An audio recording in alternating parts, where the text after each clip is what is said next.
Šodien pastāstīšu, kā stiprinās lielie baneri pie rāmiem, fasādiem vai citām lietām, kuras viņus vajadzētu pakarināt.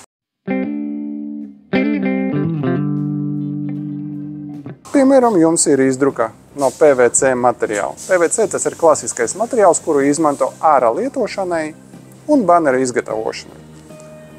Te izskatās darba vieta tiem cilvēkam, kuri sīt tās caurumus un uzstāda tās kniedītes.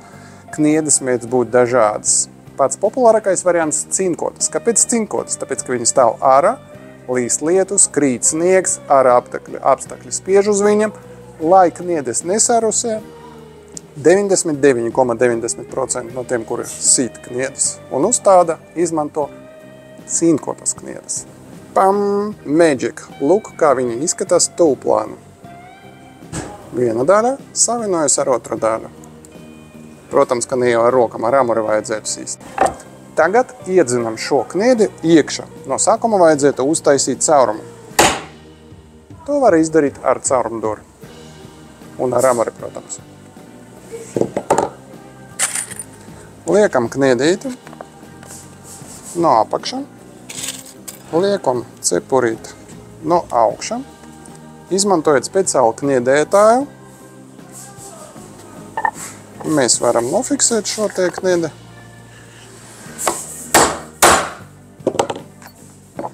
Divi sitieni un kniedi jau gatava. Bet ko darīt, ja metāla kniedes neder?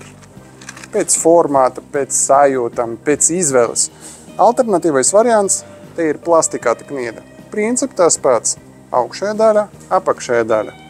Savienojas kopumā un arī iespraužas materiālu. Plastikāda kniedes, lielākā daļa no viņiem ir caurspīdīgas, lai viņi nebūtu pamanāmi uz tā materiāla.